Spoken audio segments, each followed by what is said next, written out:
안녕하세요. 수요기도에 예배 자리로 나오신 여러분을 주님의 이름으로 환영하고 축복합니다. 네, 우리 기도하심으로 예배의 문을 열겠습니다. 할렐루야. 사랑의 하나님, 우리를 사랑하사 이렇게 주님을 예배하는 귀한 예배 자리로 불러주셔서 참 감사합니다. 긴 연휴 명절의 마지막 날, 조금은 더 쉬고 싶고 조금은 더 눕고 싶은 마음이었지만 그 마음을 뒤로 하고 이렇게 주님 앞에 나왔습니다. 주님께서 주시는 그 기쁨을 알기에, 주님께서 주시는 그 참 안식을 우리가 소망하기에 주님 앞에 나왔습니다. 하나님, 이 시간 주님 앞에 고개 숙인 저희들의 예배를 기쁘게 받아 주옵시고, 지친 몸과 영혼이 주님의 사랑으로 회복되어지고 새로워지며 주님께서 예비하신 그 은혜 가운데 충만한 이 시간이 되게 하여 주시옵소서. 저희들의 찬양과 경배를 받아 주옵소서. 오직 주님만이 홀로 영광 받아 주시옵소서. 사랑하는 예수님의 이름으로 기도합니다. 아멘.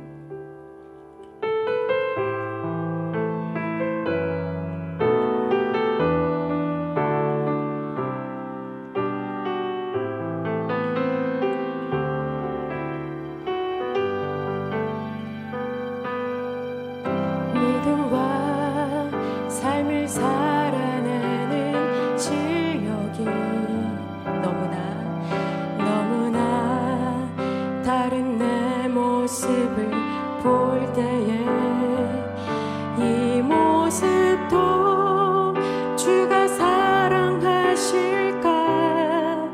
자신 없는 내 모습 그저 주님 앞에 나 같은 자도 사랑하여 주시고 한 번도 나를 떠나지 않으셨네.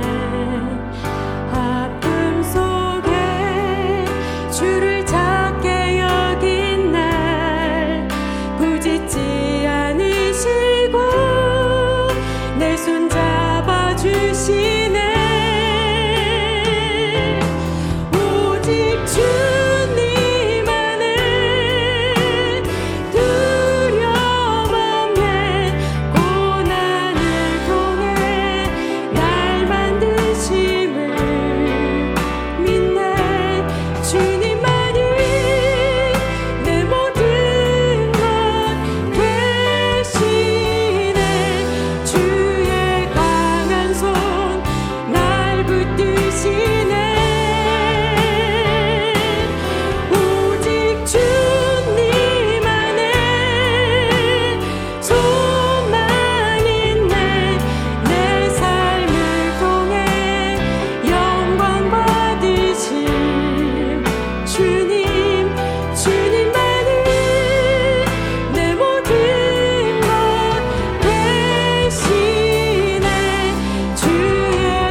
찬양하겠습니다.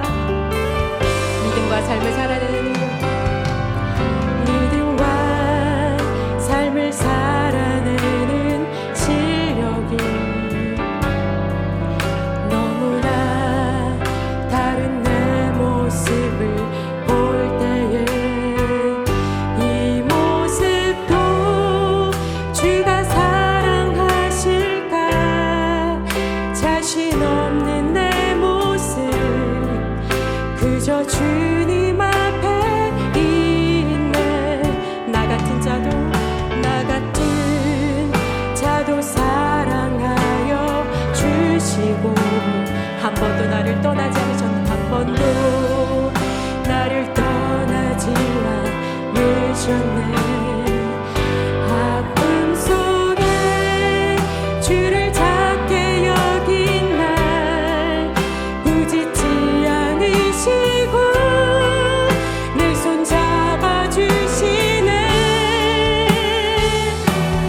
오직 주님 안에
모든 것 되시네.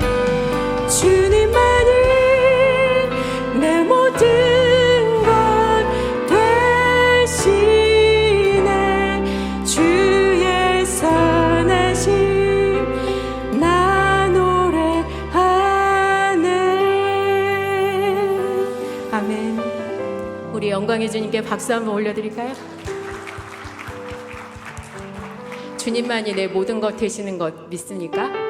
아멘. 주님만이 우리의 소망이 되심을 믿습니까?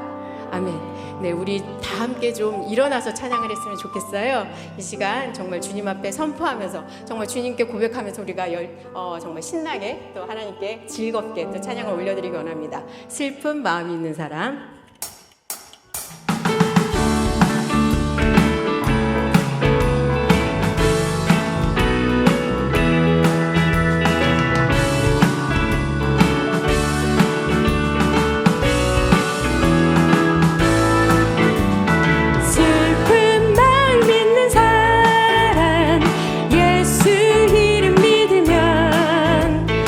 영원토록 변함없는 깊은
것, 주와 같이 길 가는 것 즐거운 일 아닌가. 우리 주님 걸어가신 발자취를 밟겠네. 한 걸음 한 걸음 주 예수와 함께 날마다 날마다 우리는 걷겠네.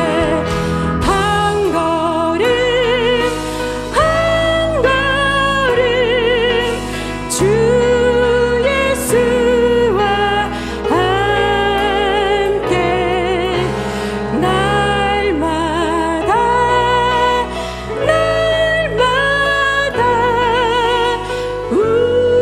우리는 걷겠네. 아멘. 우리 하나님께 영광의 박수 올려드립니다. 네, 우리가 방금 찬양을 올려드렸는데요. 우리의 찬양의 가사처럼 우리는 늘 주님과 함께 걷기 원하잖아요. 그래서 주님과 날마다 걷겠다고 고백하고 또 고백합니다. 그럼에도 불구하고 우리가 뜻하지 않은 고난이나 혹은 안개 속을 거닐 것 같은 앞이 보이지 않는 상황 앞에서 우리는 그 고백이 무색하리만큼 자주 넘어지고 또 쓰러지고 또 이렇게 주저앉고 맙니다. 그런데 참 아이러니하게도 우리 인생의 가장 바닥에 있을 때 주님을 좀 더 깊게 만나는 것 같아요. 그래서 우리가 힘든 인생의 여정이 있고 때로는 좁은 길로 가야 될 때도 있고 때로는 험한 길로 가야 될 때도 있지만 우리를 지금도 붙들고 계시고 우리를 바라보고 계시는 그 주님을 믿음으로 그 주님 손 붙잡고 다시금 일어나는 우리가 되었으면 좋겠습니다. 이 시간 예수의 길이라는 찬양 한번 할 텐데요. 이 믿음의 고백이 우리의 고백이 되기를 소망합니다.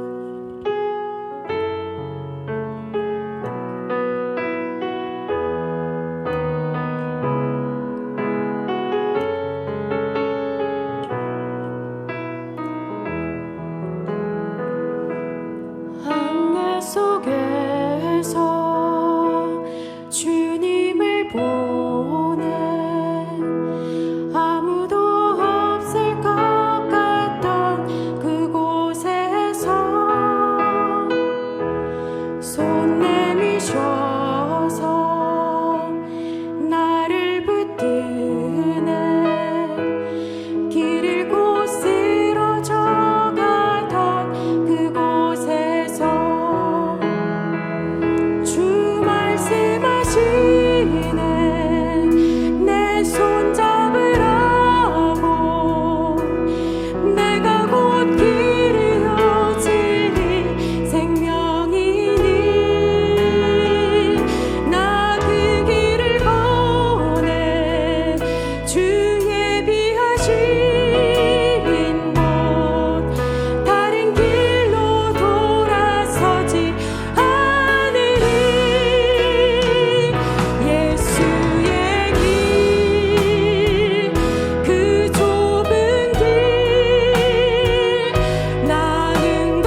시간 우리 마음을 모아 함께 기도하겠습니다. 주님, 이 시간 저희가 예배하기 위해 나왔습니다. 세상의 길이 아니라 오직 예수 그리스도 한 분만을 따르기 위해 나왔습니다.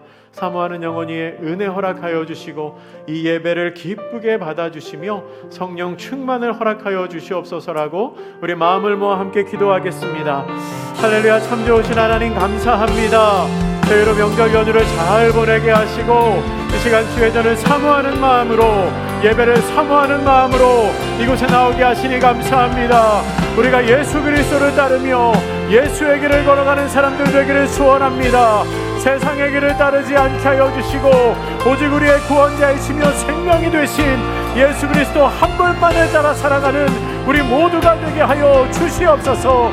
사모하는 영혼으로 예배할 때 주님 이 자리에 좌정하여 주시고 크신 은혜와 기쁨을 허락하여 주시사 우리로 주를 온전히 예배하게 하여 주시며 주께서 베풀어 주시는 놀라운 은혜를 경험하게 하여 주시옵소서.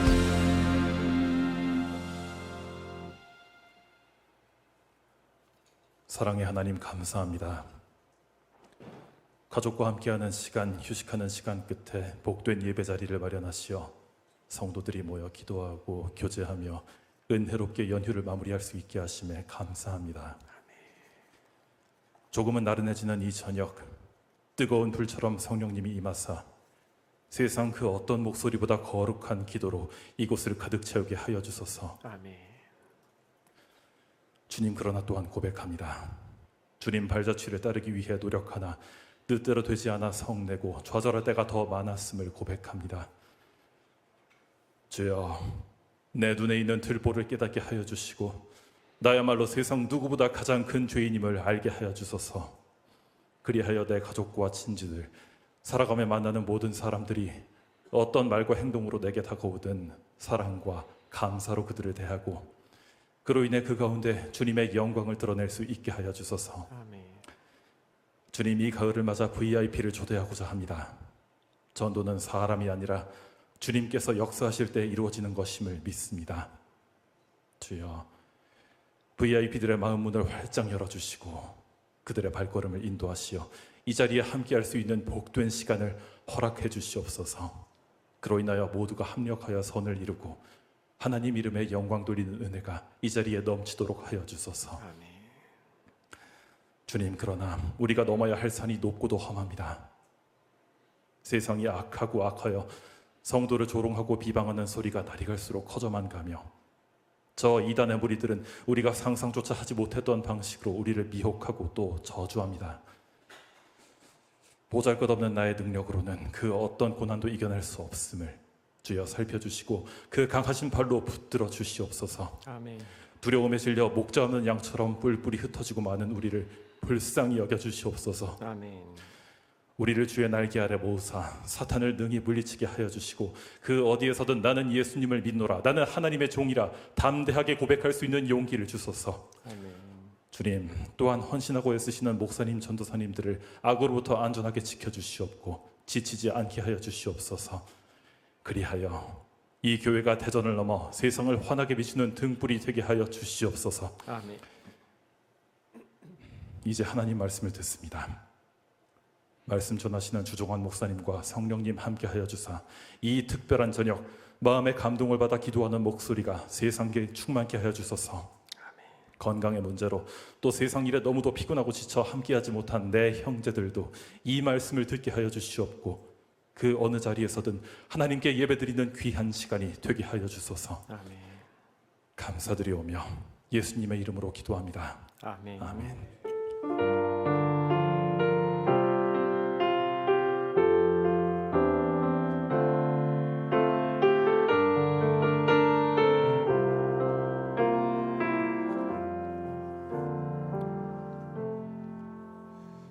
네, 오늘 연휴 마지막 날 오늘 여러분 참 잘 오셨습니다. 저희 인사할까요? 오늘 참 잘 오셨습니다. 네, 한 번 더 하죠. 당신의 얼굴을 보니 행복합니다. 예, 행복하신가요? 예, 목소리가 조금 작은데 몇 가지 광고를 드리도록 하겠습니다. 우리 민족의 명절 추석 이제 오늘 마지막 날입니다. 여러분 다들 이제 이동 중에 계신 분들도 있고 또 이미 오신 분도 있는데 오늘 저녁에 우리 휴일 마지막 날 주님을 예배하러 오는 이 귀한 자리에 오신 것을 주님의 이름으로 환영합니다. 우리 계속해서 VIP를 위하여 기도하며 준비하고 있습니다. 전도 대상자들을 놓고 기도하면서 이제 서서히 마음 문을 여시고 열게 해달라고 기도하고 또 우리 바자회 때 그리고 11월 첫 주부터 계속되는 VIP 초청 주간에 많은 우리들의 이웃을 초대해서 또 예수님을 알 수 있는 그런 좋은 복음 전도의 시간을 가지면 좋겠습니다. 계속되는 항암 새벽기도 은혜 가운데 진행 중에 있고 여러분 또 새벽에 오셔서 또 계속되는 11개 말씀을 통해서 은혜 받으시고 도전 받으시고 또 간절한 기도의 제목을 하나님께 아뢰시면 좋을 것 같습니다. VIP 초청 바자회 10월 19일 오전 10시부터 오후 2시 30분까지 있습니다. 바자회 물품을 기증받는데 여러분 참고하셔서 많이 기증해 주시기를 바랍니다. 한 가지 우리 장례 광고가 하나 있습니다. 우리 홍선자 권사님 오여전도회 1-10 목장 우리 남편 되시는 이순우 안수집사님 3남이신데요. 우리 홍선자 권사님의 어머니 되시는 고 엄한숙 권사님 우리 향년 86세신데 오늘 하나님의 부르심을 받으셨습니다. 빈소는 경상북도 상주 함창읍에 있는 효신 장례식장 5호실이고 오늘 이제 내일 입관 그리고 모레 발인 이렇게 이제 되는데요. 위로 예배를 우리 내일 출발하려고 하는데 출발 그 공지는 교회 밴드를 통해서 여러분 알려드리도록 하겠습니다. 하나님께서 장래의 모든 일정에 함께하시고 가족들에게 위로의 은혜를 주시기를 바랍니다. 자, 오늘 하나님의 말씀 함께 보도록 하겠습니다. 마태복음 11장 7절에서 15절의 말씀입니다. 마태복음 7장이 아니고 마가복음 6장 30절에서 34절입니다. 마가복음 6장 30절에서 34절. 우리 말씀을 한 절씩 같이 교독을 하시도록 하겠습니다. 6장 30절에서 34절까지. 사도들이 예수께 모여 자기들이 행한 것과 가르친 것을 낱낱이 고하니 이르시되 너희는 따로 한적한 곳에 가서 잠깐 쉬어라 하시니 이는 오고 가는 사람이 많아 음식 먹을 겨를도 없음이라. 이에 배를 타고 따로 한적한 곳에 갈새 그들이 가는 것을 보고 많은 사람이 그들인 줄 안지라 모든 고을로부터 도보로 그곳에 달려와 그들보다 먼저 갔더라. 같이 읽겠습니다. 예수께서 나오사 큰 무리를 보시고 그 목자 없는 양 같음으로 인하여 불쌍히 여기사 이에 여러 가지로 가르치시더라. 아멘. 오늘 이 말씀을 중심으로 예수님의 마음이라는 제목으로 주정한 목사님께서 나오셔서 하나님 말씀 증거하시겠습니다.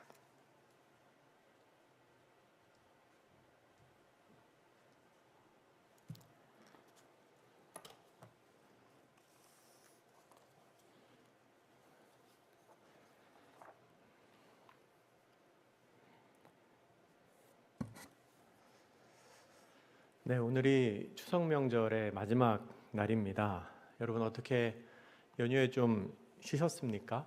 좀 쉬셨나요? 연휴 기간 동안 오히려 좀 멀리 다녀오시고 또 음식도 준비하시고 또 친척분들도 만나시고 하느라고 더 피곤하신 건 아닌지 모르겠습니다. 혹시 그러시더라도 그럼에도 불구하고 이 연휴 마지막 날 예배 자리에 오신 모든 분들께 우리 하나님께서 새 힘 주시기를, 능력 주시기를 축복합니다. 요즘 젊은 세대 사이에서 유행하는 유튜브 영상이 있습니다. 우리나라 대기업의 창업 1세대에 관한 영상입니다. 여러분도 혹시 기억나는 창업주가 있으신가요? 삼성그룹의 이병철 회장, 현대그룹의 정주영 회장, LG그룹의 구인회 회장 등이 대표적인 이제 창업주인데요. 아마 여기 계신 분들 중에서는 1970년대부터 90년대까지 그 회사들이 성장하던 시기가 너무나 익숙한 분들이 아마 많이 계실 겁니다. 그 시대를 같이 살아오셨으니까요. 거의 동년배로 혹은 좀 앞선 세대이지만 바로 옆에서 그분들이 일하고 그 회사들이 성장하는 것을 지켜보신 분들도 계시지요. 근데 여러분 한번 생각해 보십시오. 1990년대라고 해도요, 벌써 30년 전 얘기입니다. 30년 전. 그러니까 지금 20대에게는 태어나기 전 이야기이죠. 그러니까 이 자리에 계신 5, 60대 성도님들이 일제강점기를 떠올리는 것과 지금 20대 청년들이 80년대, 90년대를 떠올리는 게 느낌상 비슷한 겁니다. 그렇게 얘기하면 좀 다가오시나요? 예. 거의 위인전에 나오는 그 전설의 인물들 얘기를 보는 거죠. 유튜브로 이렇게 보는 겁니다. 그런데 그런 창업 1세대에 관한 영상이 유행하는 것을 보면서 한 일간지에서 이런 분석을 했습니다.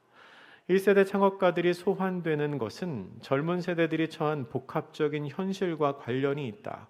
과거보다 경제적으로는 훨씬 부유해졌지만 취업난 등 고달픈 현실을 이겨낼 내성이 떨어진 젊은 세대들이 불굴의 정신으로 불가능해 보이는 일을 일군 산업화 영웅들의 이야기에서 힘을 얻는다는 것이다. 한 30대 스타트업 창업자 A씨는 이렇게 말했다. 자기 밥그릇 챙기기에만 급급한 세태에서 1세대 창업가들이 자신을 책짓질하면서 국가까지 생각하며 업을 일궜다는 점이 존경스럽다라고 말했다. 그러니까 현실이 너무 답답하고 힘드니까 정말로 더 힘들었던 상황에서 진짜로 아무것도 없던 대한민국에서 세계적인 기업을 일구어낸 조상들의 이야기를 찾아서 본다는 겁니다. 제가 보니까 이런 에피소드들이 있더라고요. 제목이 이렇습니다. 이병철 회장이 73세에 던진 승부수 반도체. 그러니까 이병철 회장이 73세에 반도체를 개발해야겠다고 결심을 했대요. 아마 그때 반도체 안 했으면은 지금의 삼성전자는 없었겠죠. 이런 제목도 있습니다. 국산 자동차를 만들겠다고 선언하는 정주영 회장. 정주영 회장이 결심했을 때 모든 사람이 비웃었죠. 그런데 그런 비웃음 속에서 자동차를 만들기 시작했고, 만약에 그렇지 않았다면 지금의 현대차는 없을 거라고 생각합니다. 지금 현대자동차 전 세계에서 3번째로 많이 팔리는 자동차 브랜드입니다.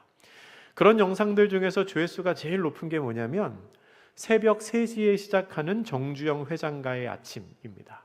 조회수가 330만 회 정도 되는데요. 내용이 말 그대로입니다. 드라마를 편집한 영상인데 새벽 3시에 일어납니다. 온 가족이. 씻고 식사 준비하고 그래서 새벽 4시 30분에 아침 식사를 합니다. 새벽 4시 30분에 아침 식사를 하는데 그 식사 자리에 이제 누군가 한 사람이라도 빠지면 불호령이 떨어지는 거죠. 그렇게 하루가 시작됐다는 겁니다. 그런데 여러분, 그때는 그랬습니다. 산업화가 시작되면서 우리나라 사람들 정말 쉬지 않고 일했습니다. 일찍 출근해서 늦게 퇴근했죠. 주 6일을 일했습니다. 토요일에 쉬면 큰일 나는 줄 알았습니다. 저도 토요일에 학교 다녔던 세대인데 주 5일째 한다고 막 기사 나올 때 이러다 나라가 망한다, 큰일 난다 했던 기억이 납니다. 근데 지금은 이제 토요일에 회사 가면 큰일 나겠죠. 예. 근면과 성실이 가정과 직장의 모토였고요. 그렇게 열심히 일하는 게 미덕이라고 생각했습니다. 바쁜 게 좋은 거고요. 그렇게 열심히 일하는 것, 그래야 바쁘게 일하고 성공하고 그렇게 하는 것이 당연하다고 생각을 했습니다. 쉬는 거는 잘못이라고 생각을 했습니다. 하지만 요새는 그렇지 않지요. 일과 삶의 균형을 뜻하는 워라벨이라는 말 들어보셨을 겁니다. 근데 이 말도 사실은 이제 철지난 유행어가 되었습니다. 새로운 트렌드가 아니라 그냥 당연히 그런 그게 일상이 되었다는 뜻입니다. 당연한 말이 되었다는 뜻이죠. 이제는 무조건 열심히 하는 게 아니라 잘 쉬어야 일도 잘 할 수 있다는 것이 상식입니다. 바라기는 이 자리에 계신 모든 분들은 일도 잘 하시고 또한 잘 쉬실 수 있는 성도님들 되시기를 축복합니다. 물론 사회적인 인식이 그렇게 바뀌었다고 하더라도 아직도 수고하며 일하시는 분들이 많이 있습니다.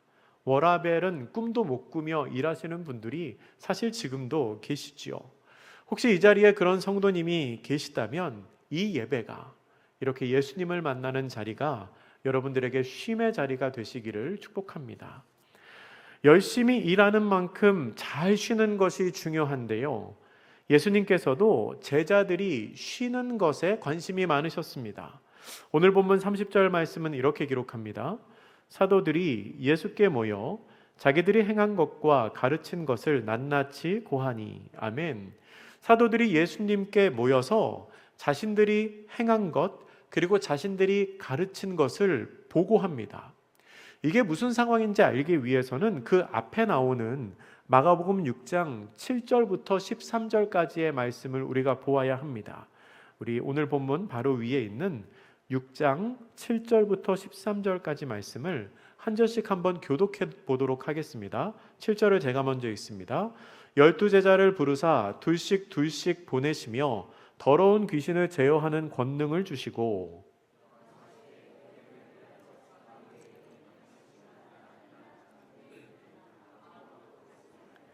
신만 신고 두 벌 옷도 입지 말라 하시고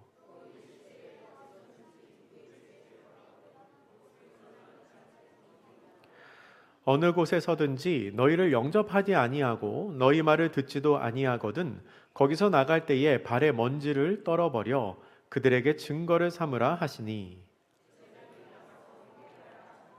같이 읽습니다. 많은 귀신을 쫓아내며 많은 병자에게 기름을 발라 고치더라. 아멘. 예수님께서 이 본문에서 제자들을 둘씩 짝을 지어서 보내십니다. 일종의 전도 훈련을 시키신 거죠. 귀신을 제어하는 권능을 주시고요, 여러 가지의 사역 지침을 주신 후에 제자들을 파송하십니다. 그리고 제자들은 그 역할을 훌륭하게 감당합니다. 그렇게 예수님께서 맡기신 사역을 잘 감당한 후에 조금 전에 읽었던 6장 30절 말씀에서 일종의 사역 보고, 전도 보고를 한 것입니다. 그렇다면 그렇게 제자들의 보고를 들으신 예수님의 반응이 어떠셨을까요? 많은 귀신을 쫓아내고 사람들을 고치시는 것을 보며 잘했다 라고 칭찬하고 격려하고 기뻐하셨을까요?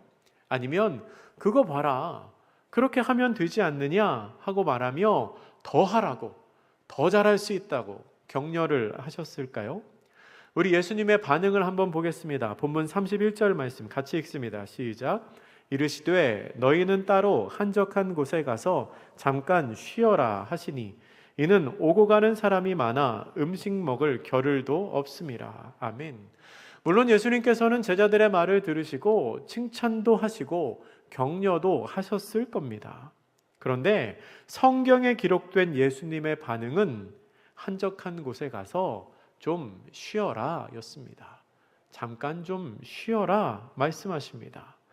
예수님은 제자들에게 좀 쉬라고 말씀하십니다. 그리고 그렇게 말씀하신 이유가 바로 뒤에 나오는데요, 사람이 많아서 제자들이 밥도 못 먹고 있다는 것을 알고 계셨기 때문입니다. 제자들의 사정을 다 알고 계셨던 예수님은 선교 보고를 하는 제자들에게 가서 좀 쉬어라 라고 말씀하십니다. 저는 성경을 읽으면서 예수님의 이 말씀을 볼 때마다 참 마음이 좋습니다. 제가 쉬고 싶어서 그런 거는 아니고요, 이 제자들을 향한 예수님의 따뜻한 마음이 느껴져서 그렇습니다. 곱씹을수록 제자들을 향한 예수님의 사랑이 느껴지는 말씀입니다.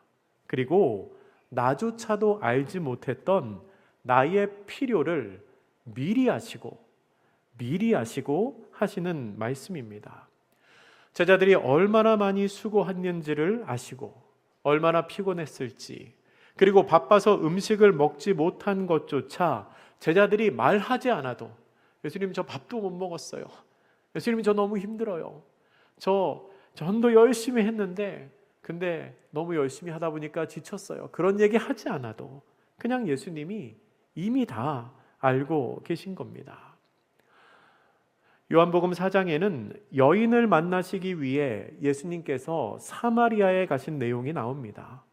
예수님은 굳이 일부러 사마리아까지 일부러 찾아가셔서 그 여인을 만나십니다. 예수님은 그 여인의 모든 것을 이미 알고 계셨습니다. 그 여인의 가정 상황에 대해서 알고 계셨고요, 그 여인에게 어떠한 잘못이 있었는지, 그리고 어떠한 아픔이 있었는지를 미리 다 알고 계셨습니다. 자신의 모든 것을 다 알고 계신 예수님 앞에서 여인은 처음에는 예수님을 향하여 당신이라고 불렀다가 대화가 거듭될수록 주여라고 불렀다가 선지자라고 불렀다가 결국에는 그리스도라고 고백합니다.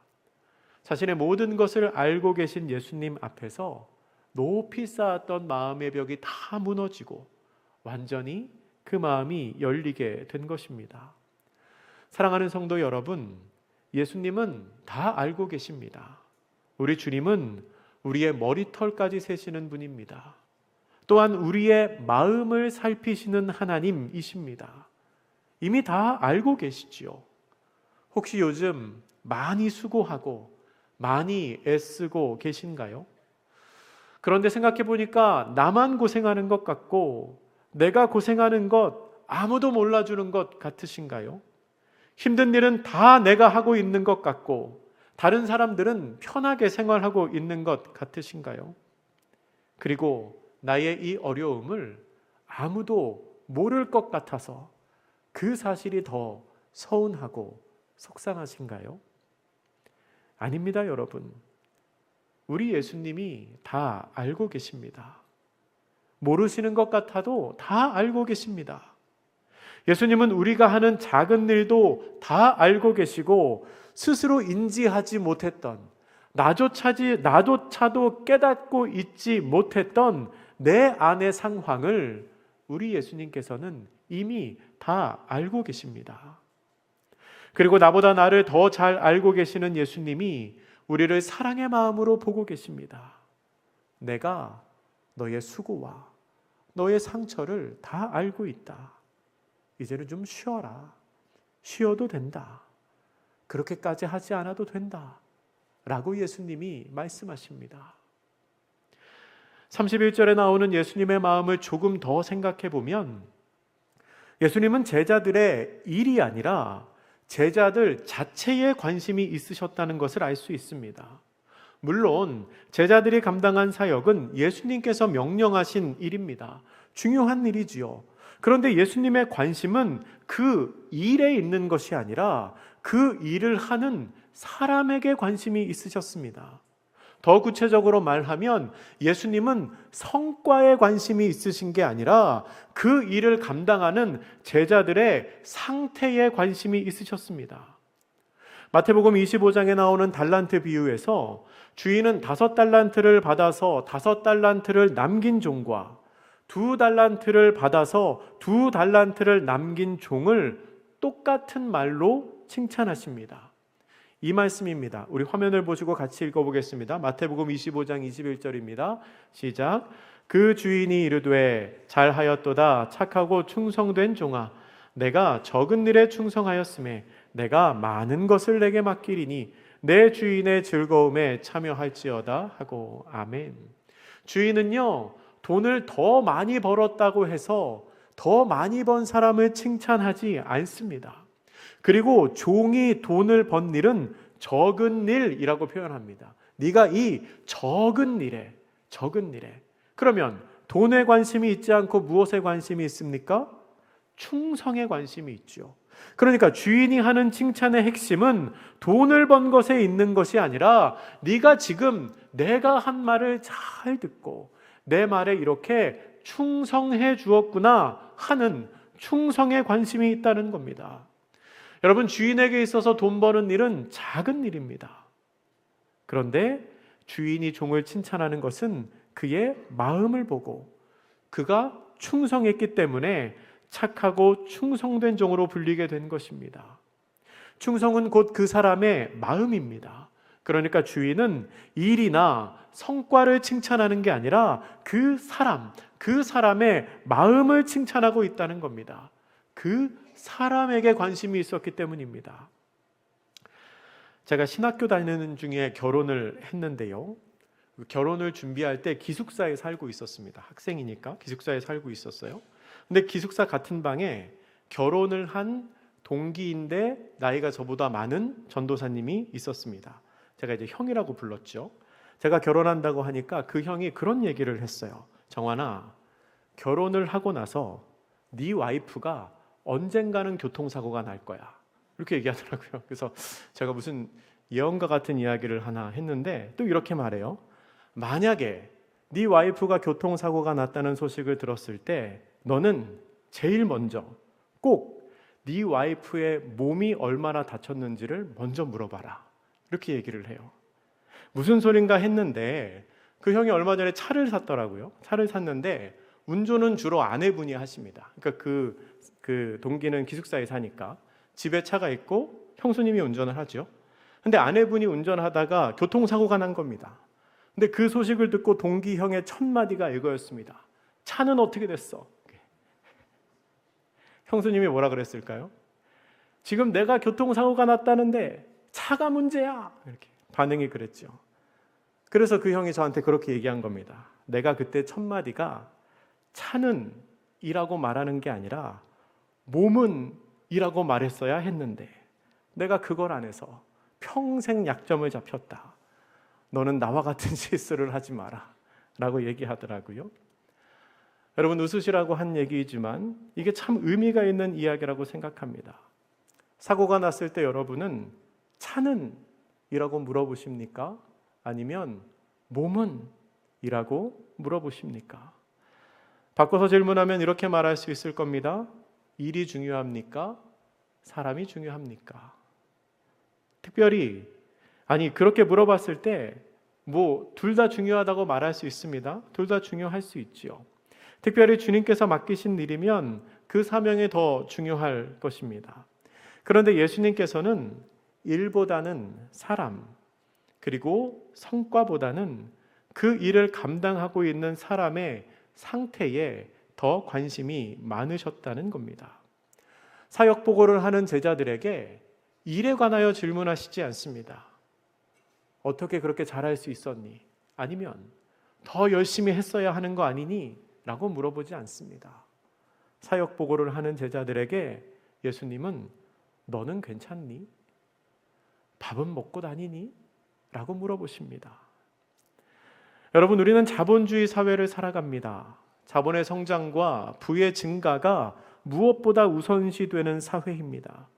그런데 이런 사회에서는 인간의 존엄성이 물건처럼 가치로 환산되는 경우가 많습니다. 그러한 경쟁 사회를 살다 보면 지칠 수밖에 없습니다. 소모될 수밖에 없습니다.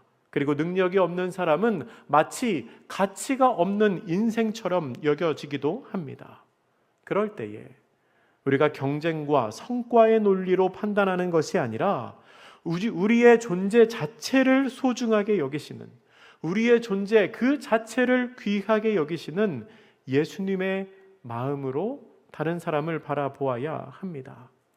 그리고 우리를 그렇게 바라보시는 예수님께 더 가까이 나아가야 합니다.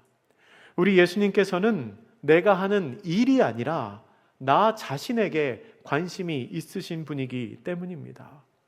예수님께서는 수고한 제자들에게 좀 쉬라고 하십니다. 그런데요, 안타깝게도 그 휴식이 실제로 이루어지지는 못합니다.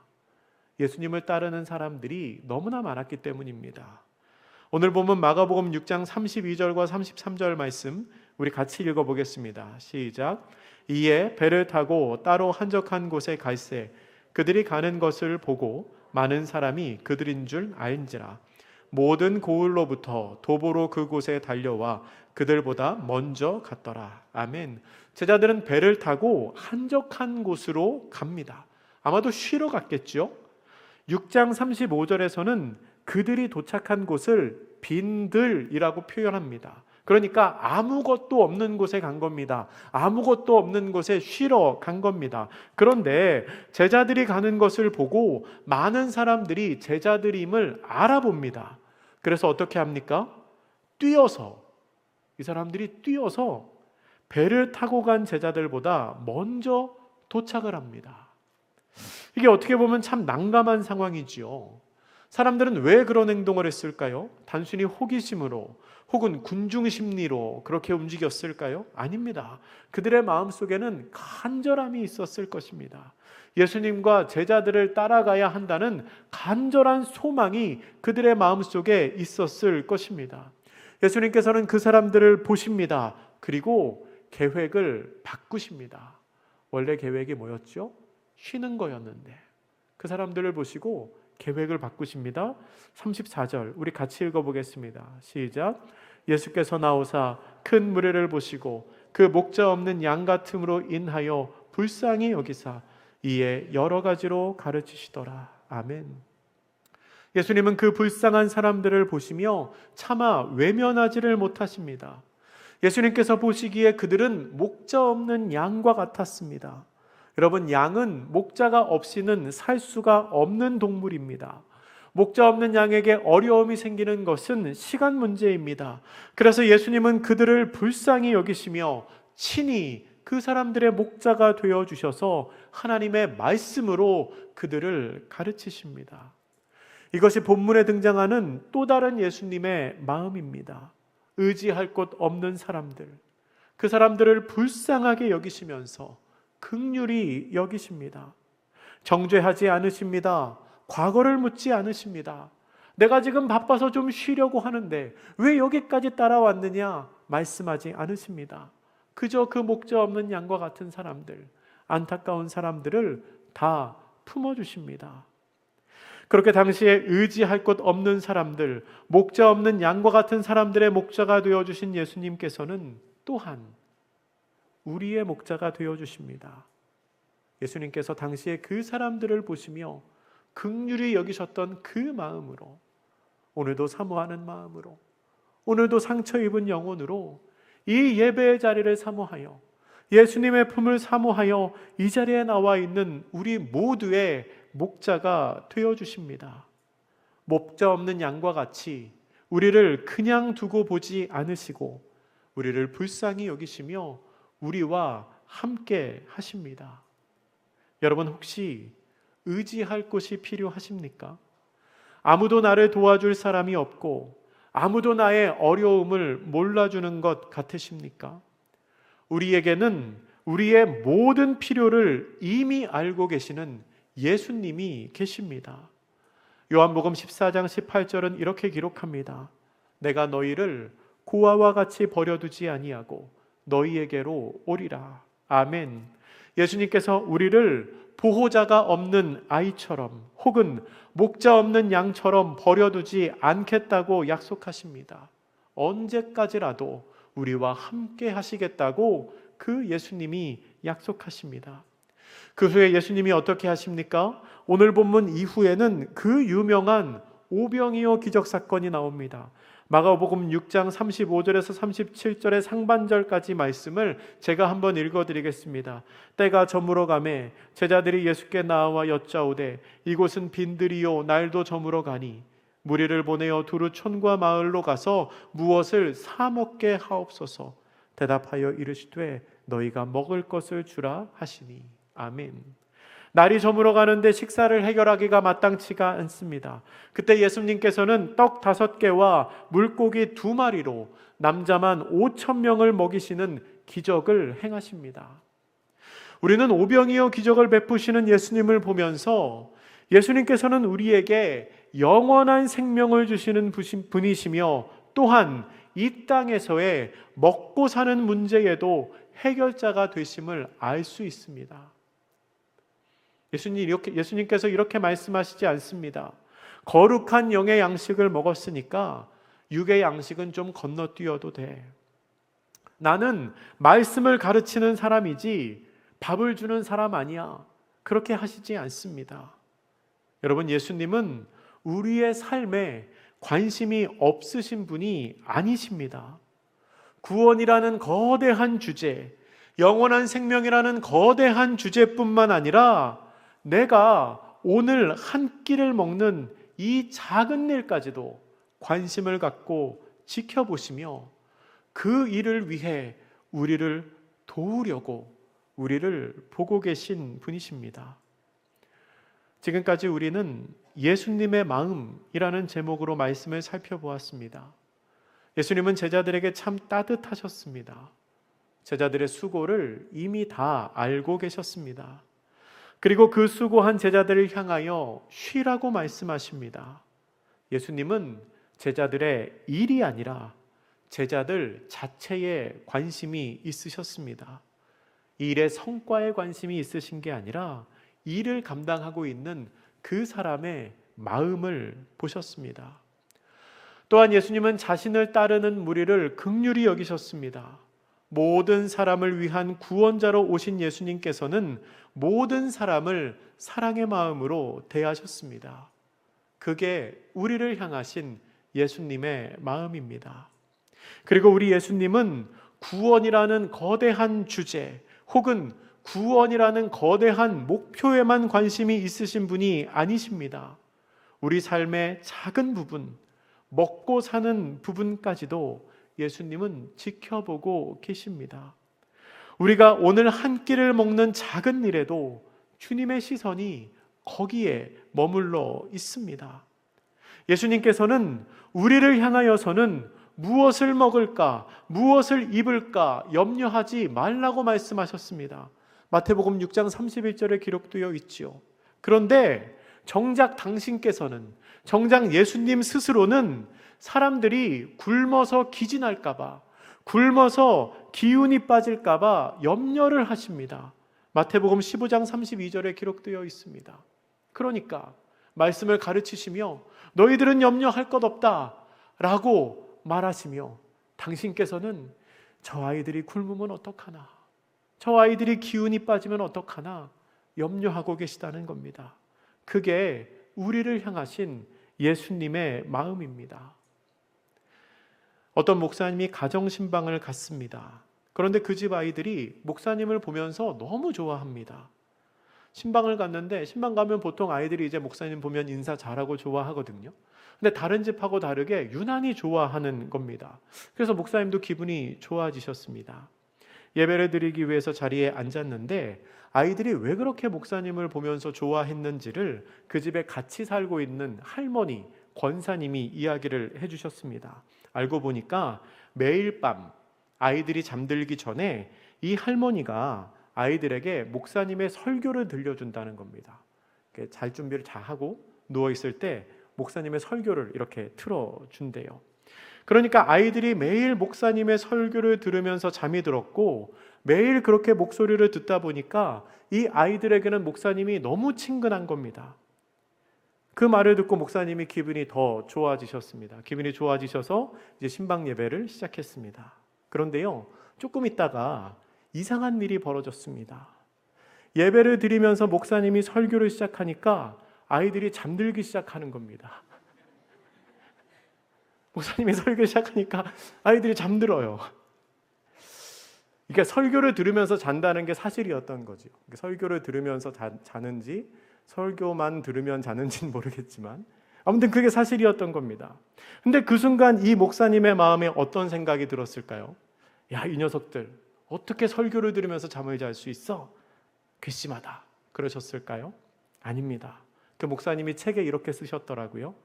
매일 말씀을 들으며 자는 아이들이 너무 기특해서 아이들을 마음껏 축복해주고 왔습니다. 목사로서 오늘은 너무나 기쁜 하루였습니다. 여러분, 예수님께서 우리를 보시는 시선이 이와 비슷하지 않을까요? 우리가 뭘 해서 예수님이 더 기쁘신 게 아닐 겁니다.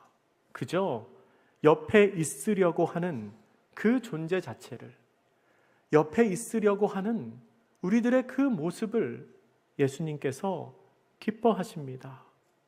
하루 종일 수고하고 애쓴 지친 몸으로 그럼에도 불구하고 내가 그래도 예배 드려야지, 그래도 내가 주님 만나야지 하는 마음으로 예배 자리에 와서 혹시 좀 졸더라도 그래, 그렇게라도 내 옆에 있으려고 하는 네가 나는 참 예쁘다 라고 말씀하시는 게 예수님의 마음일 것입니다. 예수님은 성과가 아니라 우리의 존재 자체를 기뻐하십니다. 우리를 사랑하고 기뻐하시는 예수님 곁에 꼭 붙어 있으시기를 주님의 이름으로 축복합니다. 이 교회가, 그리고 예수님의 품이 여러분께 세상이 줄 수 없는 쉼을 허락하여 주실 것입니다. 기도하겠습니다. 사랑의 하나님, 하나님께서 우리의 아버지가 되어주셔서 참 감사합니다. 그리고 우리를 사랑하시는 예수님께서 우리의 목자가 되어주셔서 정말 감사합니다.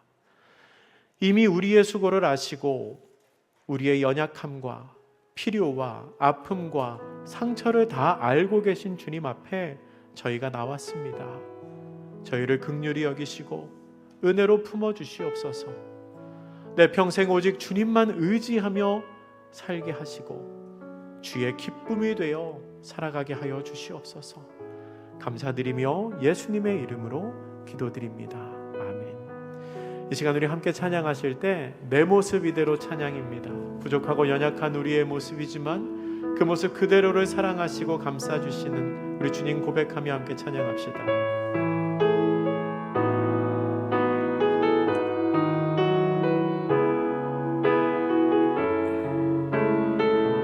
내 모습 이대로 사랑하시네.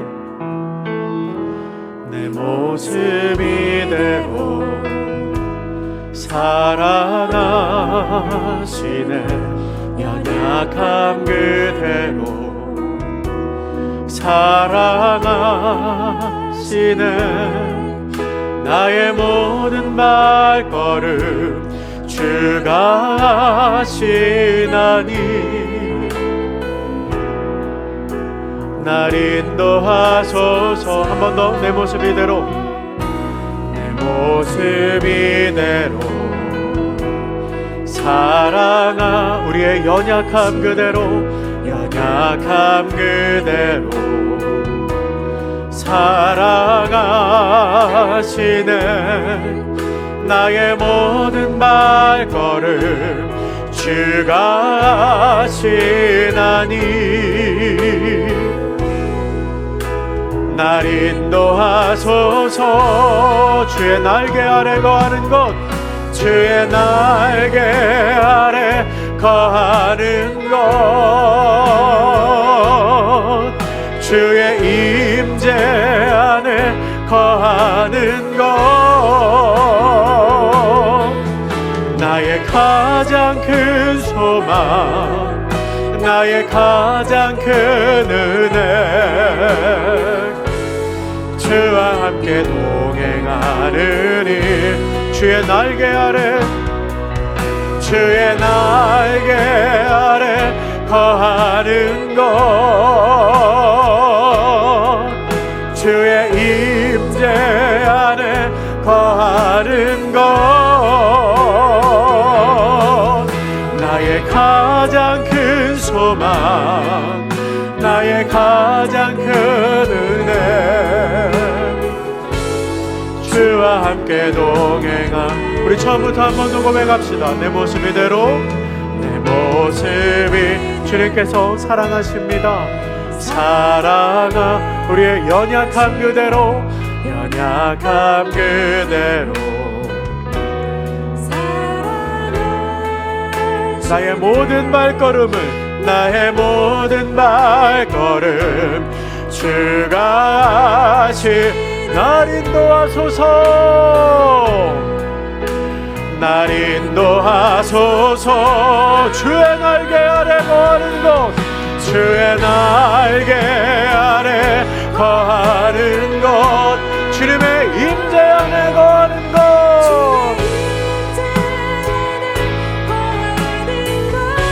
그것이 나의 가장 큰 소망입니다.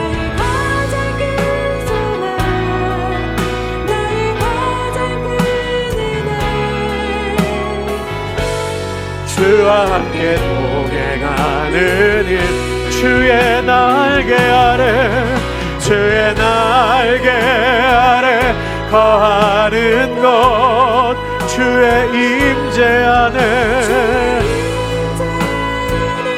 거하는 것, 나의 가장 큰 소망, 나의 가장 큰 은혜, 주와 함께. 그럼 한 번 더 고백합니다. 주의 날개 아래 거하는 것, 주의 날개 아래 거하는 것, 주의 임재, 주의 임재 안에 거하는 것, 나의 가장 큰 소망,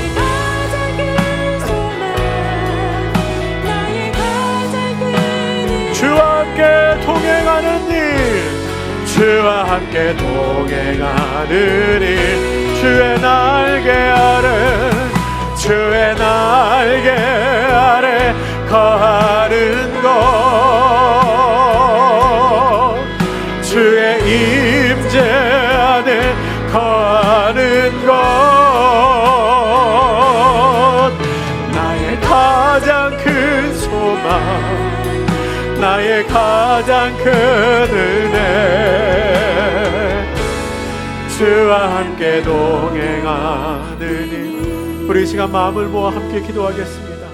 우리 주님께서는 우리의 부족하고 연약한 모습을 다 알고 계십니다. 그리고 그 모습을 보시며 너는 왜 이것밖에 안 되니? 너는 왜 이것밖에 못하니? 다른 사람은 몇 년이 지나서 이렇게 많이 성장했는데 너는 왜 이것밖에 성장하지 못했니? 라고 말씀하시는 게 아니라 그냥 그 모습 그대로 우리를 사랑하시며 우리를 기뻐하십니다.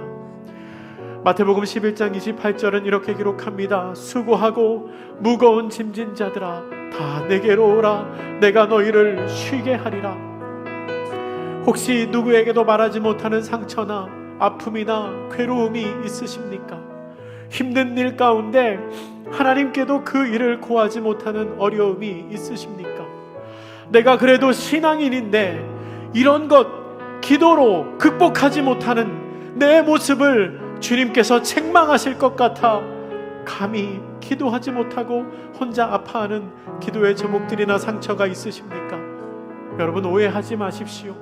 우리 주님께서는 우리가 어떤 모습이든 우리를 사랑하십니다. 내가 지금 어떤 짐을 지고 있든 그 짐을 나에게 가지고 오면 내가 너를 쉬게 하겠다라고 말씀하시는 하나님이십니다. 우리가 해야 할 일은 오직 그 주님의 손에 붙들려 살아가는 것입니다. 오직 그 주님의 곁에 계속해서 견디고 버티며 그 주님의 날개 아래 머무는 것입니다. 우리 함께 기도하실 때 주님, 제가 여기에 있습니다. 주님, 제가 주님 곁에 있습니다. 피곤하고 지친 연약한 몸으로, 상처 입은 마음으로, 무거운 짐을 들고 주님 옆에 있습니다. 주님, 내 모습 이대로를 사랑하시는 주님 앞에 내가 나왔습니다. 은혜 허락하여 주시옵소서. 붙들어 주시옵소서. 나와 함께하여 주시옵소서. 내가 너를 쉬게 하리라고 말씀하신 그 약속이 이 시간 내 마음과 내 육신에, 우리의 가정에, 나의 문제에 성취되게 하여 주시옵소서라고 우리 사모하는 마음으로 함께 기도하겠습니다. 기도합니다. 창조하신 하나님 감사합니다. 아버지께서 우리를 사랑하여 주셔서 우리를 붙들어 주시고 지금까지 함께하여 주시니 감사합니다. 부족하고 연약한 우리의 모습을 이미 알고 계시고 그 모습 그대로를 사랑하시는 주님 참 감사합니다. 세상 속에서 상처받고 낙심하고 넘어지고 쓰러지고 때로는 기도가 응답되지 않는 것 같아 주님께도 실망하고 낭망하는 저희들의 연약함을 긍휼히 여겨주시옵소서. 아버지 하나님, 우리와 함께하여 주시어서 우리가 주의 곁을 떠나지 아니하고 어떠한 상황이든 어떠한 모습이든 우리를 기뻐하시는 하나님 앞에 아버지 하나님 끝까지 버티며 주의 날개 아래 거하는 사람들 되게 하여 주시옵소서.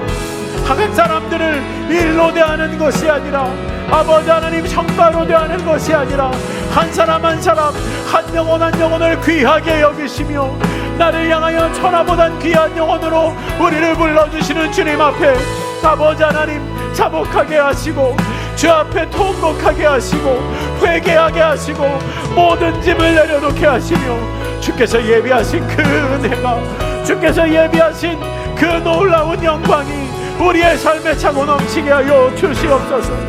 수고하고 무거운 짐진 자들아 다 내게로 오라. 내가 너희를 쉬게 하리라 주님이 말씀하셨습니다. 아버지 하나님, 무거운 짐을 들고 상한 영혼으로 주님 앞에 나왔습니다. 주여 우리를 붙잡아 주시옵소서. 아버지 하나님, 우리와 함께하여 주시옵소서.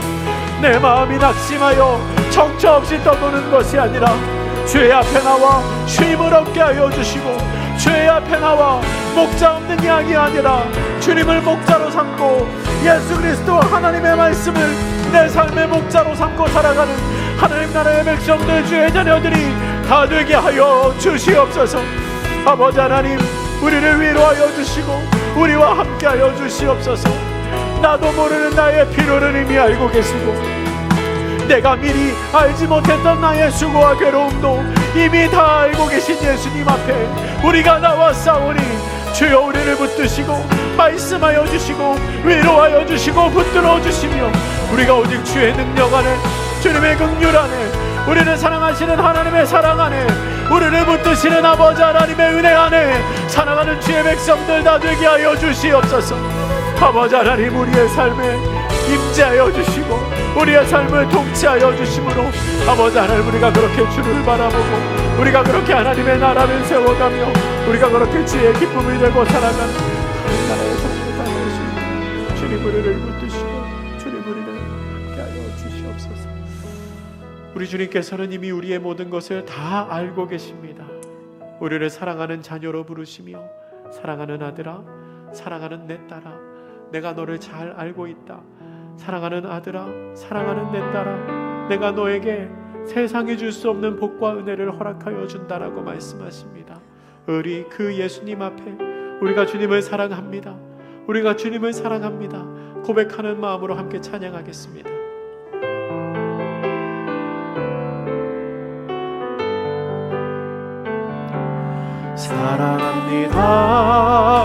사랑합니다 나의 예수님, 사랑합니다 아주 많이요. 사랑합니다 나의 예수님,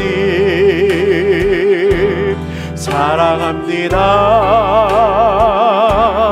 그 한 번 더 고백합니다. 사랑합니다 나의 예수님, 사랑합니다 나의 예수님, 사랑합니다 아주 많이요. 사랑합니다 나의 예수님, 사랑합니다 그것뿐이에요. 아멘. 사랑한다 아들아,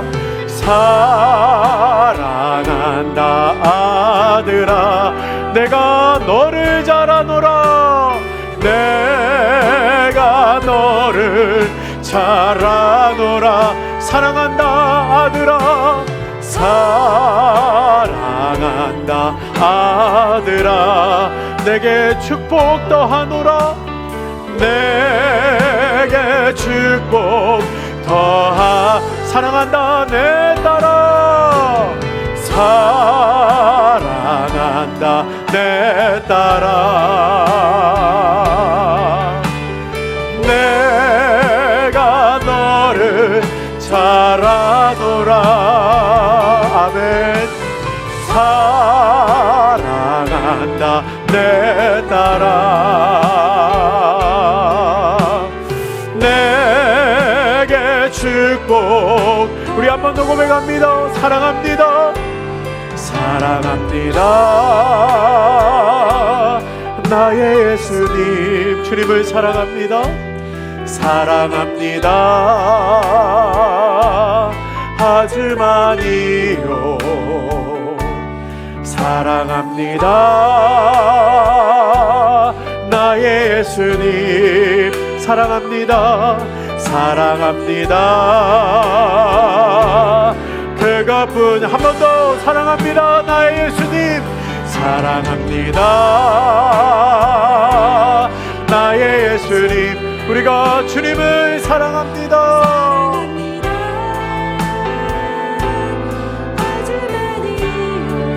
아멘. 사랑합니다 나의 예수님, 사랑합니다 그것뿐이에요. 아멘. 사랑한다 아들아, 사랑한다 아들아, 내가 너를 잘 아노라, 내가 너를 잘 아노라. 사랑한다, 사랑한다 아들아, 내게 축복. 아멘. 사랑한다 내 딸아, 사랑한다 내 딸아, 내가 너를 잘 아노라, 내가 너를 잘 아노라. 사랑한다, 사랑한다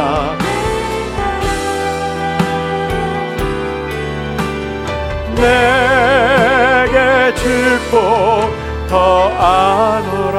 아멘. 우리 한 번 더 기도하실 때에 우리의 모든 것을 알고 계신 예수님 앞에 우리의 마음을 올려드리며 함께 기도하겠습니다. 예레미야 29장 11절은 이렇게 기록합니다. 여호와의 말씀이니라, 너희를 향한 나의 생각을 내가 아나니 평안이요 재앙이 아니니라. 너희에게 미래와 희망을 주는 것이니라. 아멘. 우리 주님께서는 우리의 삶에 희망을 주기를 원하십니다. 평안을 주기를 원하십니다. 이 시간 우리 함께 기도하실 때에 주님 희망과 평안 주기를 원하시는 주님의 약속의 말씀을 붙들며 기도합니다. 함께 기도하며 우리 마음의 소원을, 우리의 기도의 제목을 주님 앞에 올려드리며 기도하겠습니다. 주님, 비록 지금 내 삶에 이런 문제가 있지만, 이런 어려움이 있지만, 이러한 일들이 내 마음을 낙심케 하지만 주여 나를 향하여 평안을 계획하시고 미래와 희망을 주실 거라고 약속하신 주의 말씀을 붙들고 기도하오니 이 말씀으로 응답하여 주시옵소서라고 우리의 마음을 주님 앞에 올려드리며 우리 함께 주여 한번 외치고 기도하겠습니다. 주여! 고맙고 감사하신 사랑의 하나님, 우리의 마음을 주님 앞에 올려드리며 기도하게 하시니 감사합니다. 여호와의 말씀이니라. 너희를 향한 나의 생각을 내가 하나니 평안이요 재앙이 아니니라. 너희에게 미래와 희망을 주는 것이니라 말씀하셨습니다. 주여, 비록 지금은 앞이 보이지 않고 지금은 슬픔과 괴로움과 절망과 낙심이 내 삶에 있을지라도 아버지 하나님, 내 마음의 상처와 어려움이 계속해서 나를 찌르고 나로 하여금 낭만케 할지라도 그러나 내 삶에 희망과 평안을 주시기를 원하는 그 주님 앞에 우리가 기도하오니 주여 응답하여 주시옵소서.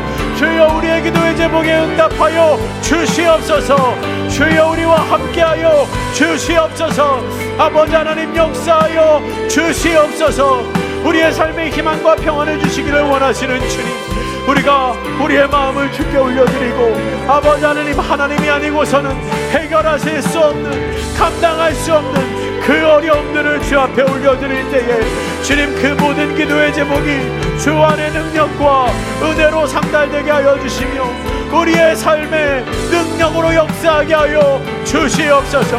아버지 하나님, 하나님의 역사를 바라보게 하시며 아버지 하나님, 우리를 향하신 놀라운 하나님의 은혜를 우리를 향하여 말씀하고 계시는, 우리를 향하여 계획하고 계시는 그 놀라운 하나님의 역사를 아버지 하나님, 우리의 눈으로 보는 그 성령의 지혜의 눈을 우리에게 허락하여 주시옵소서. 아버지 하나님, 경제적으로 어려우신 분들, 또한 건강의 문제 때문에, 자녀의 문제 때문에, 관계의 문제 때문에, 믿음의 문제 때문에 주님 앞에 눈물로 기도하며 오직 아버지의 도우심을 구하는 하나님의 백성들을 기억하여 주시옵소서. 아버지 하나님, 긍휼히 여겨주시옵소서.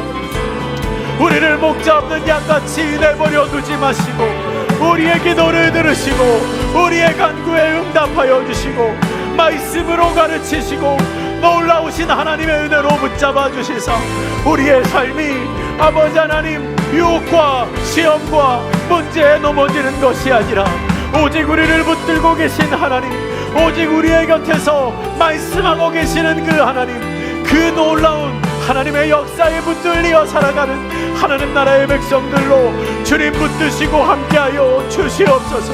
아버지 하나님, 우리의 시선은 어둡고 우리의 생각은 어리석어서 우리가 주의 뜻을 바라보질 못합니다. 우리를 향하여 계획하고 계신 평안과 희망의 하나님의 뜻을 우리가 알아보지를 못합니다. 당장 내 눈앞에 보이는 것, 내 귀에 들리는 것, 내 마음을 힘들게 하는 것으로 말미암아 아버지 하나님, 낙심하고 넘어지고 쓰러지는 영혼들을 긍휼히 여겨주시고 아버지 하나님, 우리가 주의 영광을 바라보고 우리가 주의 일하심을 바라보고 우리의 삶의 역사하실 놀라운 하나님의 영광을 바라보며 지금의 슬픔과 아픔과 탄식을 기도의 제목으로 주님 앞에 바꾸어 아버지 하나님, 보좌 위에 상달하고 아버지 하나님, 그것으로 하늘이 열리고 아버지 하나님, 성령의 능력으로 우리 가운데 역사하시는 하나님의 능력으로 응답하시는 주의 역사를 경험하게 하여 주시옵소서. 내가 알지 못하는 나의 필요까지도 알고 계시며 세상이 줄 수 없는 기쁨과 세상이 줄 수 없는 감사와 감격과 능력과 은혜가 아버지 하나님, 지금도 우리의 삶에 함께 있으시오. 지금도 우리의 삶에 넘치기를 간절히 소원합니다. 주여 붙드시고 함께하여 주시옵소서. 우리 찬양합시다. 사랑한다 아들아, 사랑한다 아들아, 내가 너를 잘 아노라. 내가 너를 잘 아노라. 사랑한다 내 딸아. 내게 축복 한 번 더 고백합시다. 사랑한다 내 딸아. 사랑한다 내 딸아. 내가 너를 잘 아노라. 사랑한다 내 딸아.